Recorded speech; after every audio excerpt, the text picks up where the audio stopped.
So, how is your impression so far from the event?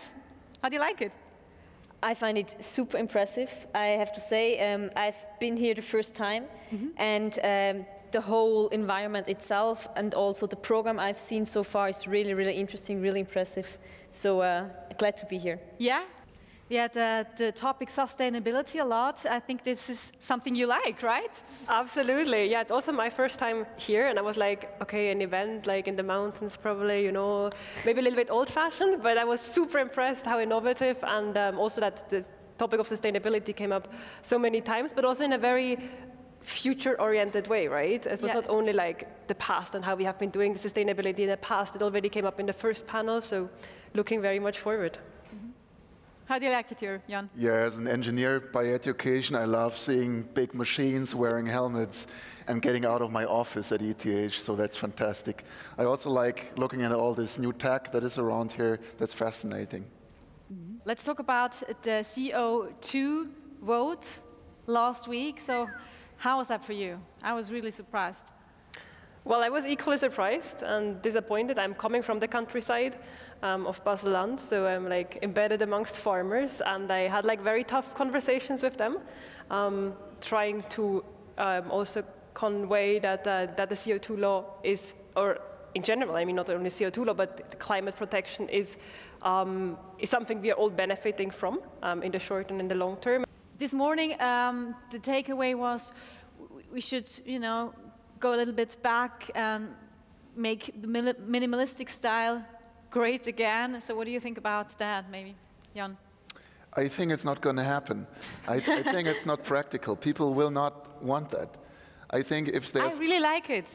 Yeah, I like it. I love minimalistic. I like it also to go to the mountains just hiking and build up a tent or something like this, but it doesn't scale. I don't think we can convince people to go back to their lifestyle. So if we want to change something, people love the comfort they have, the way they live now. We're not going to change things if we say, look, you have to go back using candles or something like that. No, I don't mean that, but you know, that less is sometimes more. It doesn't mean that we have to live up in the mountains, but maybe just don't need everything.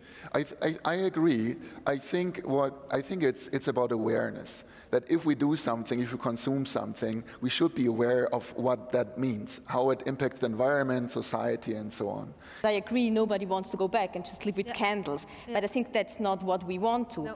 But at the moment, if you just look at least the society we live in, it's not that we consume what we need, we consume much more. We have so much goods that we just buy that is produced just for single use and then it's thrown away. We have like huge amounts of waste we are producing. It's just not sustainable. It doesn't work. We just use more resources than we have. Maybe the question is, what is a good life? What is a qualitative life does it need for a good life? Yeah. Exactly. Yeah. Yeah, and I think this is also something we learned, maybe, or I personally learned during this COVID pandemic. When we started in March 2020, okay, now everybody stay at home, nothing is happening, no events, no I don't know, no dinner at a restaurant or whatever, and I had time. In the beginning, I just loved to have time and nothing, no stress, no hurry, nothing, just nothing, and I realized that's very good for me, and it's very relaxing, and it brings me down, and I learned, okay, I never want to have the same stage again as before. So I really want to keep that down. I don't know if it's going to happen, but at least that's a goal. Sometimes you just should switch off, right? Also the mobile phone, and have some quality time. Like this shutdown, this lockdown, bringing the whole society to a much, much lower activity level is an interesting experiment. And I think we can learn some things from that. And we should also learn, and we should take these lessons and see how we can implement that in the future. Definitely. Yes. And I mean, from like one point I think should be kept is that the whole home office or meetings, like not flying for a meeting to a specific location, but to bring people together online, as it is done here today for this event also, is something that should be kept, in my opinion, because just it reduces the traffic, it reduces especially traveling by planes, and this is something that I think, is important to keep for future. Yeah.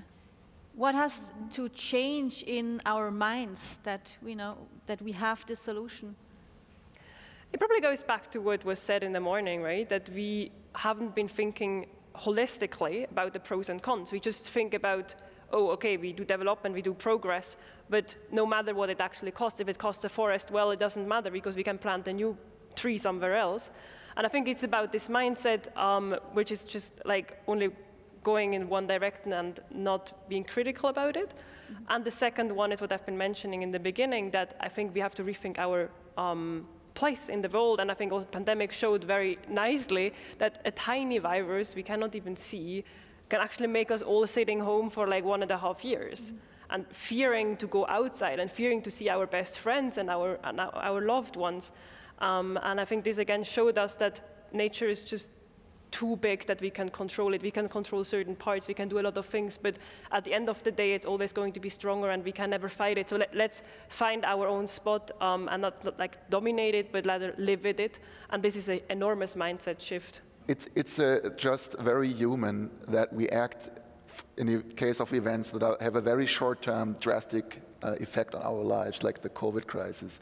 But something that is slowly evolving over time, like the climate crisis, just has hard to grasp for our minds. We don't get that point. We don't understand. The same way like we don't understand exponential growth, right? We have seen the COVID crisis. People don't understand. It's not that they don't want, they don't understand.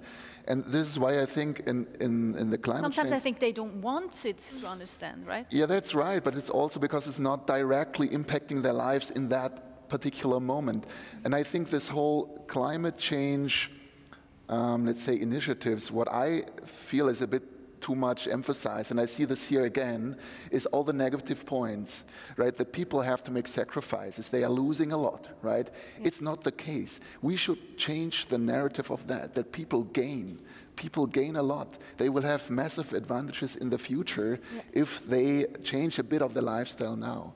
Plus also this whole story that people should change and so on. It's true, we should, but I'm not very optimistic that a lot of people will. So why not be a bit more pragmatic and turning this into a much more positive thing, showing that science is fun. There's a lot of solutions that are existing today, but they're not scaled up enough, right? They're not enough invested into.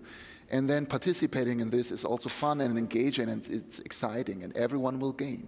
Another thing is when I saw this storm of the Capitol in the US, and I see how Facebook and other social media companies are just tailoring everything I see and we see according to what I've seen before. For example, it turned out that on Facebook, I only watch, I don't know, car shows, Top Gear, and so on. So I only got car shows on my mobile phone.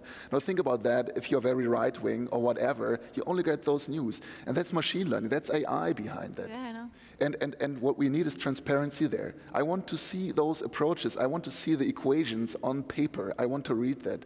And from a political side, there should be people with a technical understanding, at least helping and supporting, that understand what is in that source code so that you can regulate it. Say, this is not allowed. Yeah. You cannot have such high accuracy with machine learning because this is killing democracy in the end. But it's not that easy. I mean, I have a technical background. I program machine learning myself, and I still don't understand the source code of Facebook. But I think maybe to draw a parallel or a parallelism here, it's, again, a few years back, digitalization was seen as like a technological advancement that will help us solving basically all the problems. And it will basically help us and bring us forward, and we just neglect looking at the drawbacks. And I mean, I love technology. I am an engineer, but still I think it's important to see from the beginning that there are also negative sides. And with the whole digitalization, we are already very late. For climate change, we are even later. When we start something, we can't see the end. We can maybe have an idea in which direction we are going, in which direction this could which direction this could take, but we can't see the whole picture we will achieve in the end.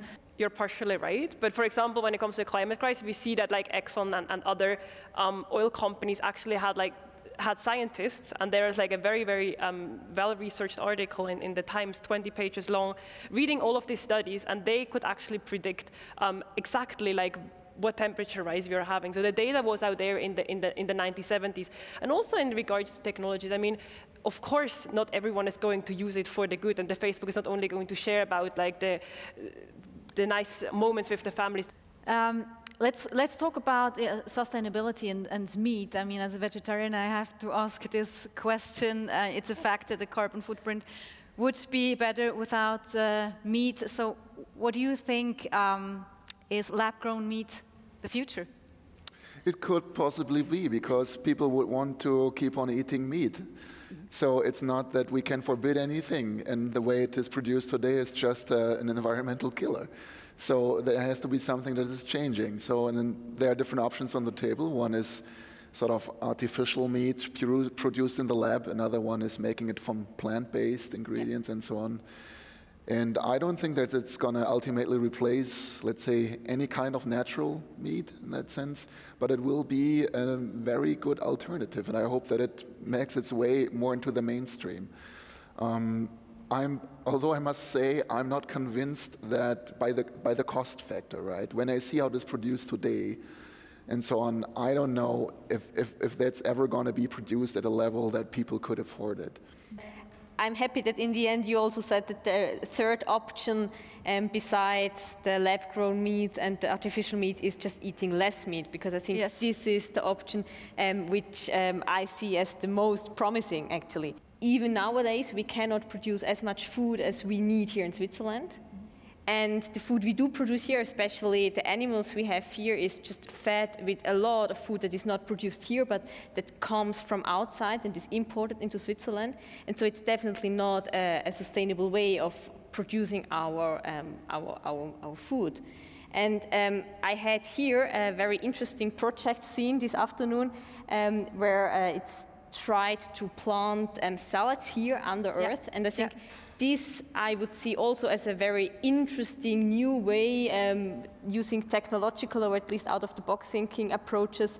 It's important to stay open-minded for new innovative ideas, like the underground green farming you mentioned, Franziska, and other possibilities how to use the space we have, or the limited space we have, especially in cities where there are a lot of unused space underground, for example. Why not using them for something new, for something that can contribute to our food production or to our other needs, and not using some open space, some rural space for any new buildings? Maybe the message is it's time to act. We have to act now. We know everything. We can change it now. And we have to act now. Yes. Very quickly. It was such a pleasure. Thank you very, very much. This is your applause. Thank you.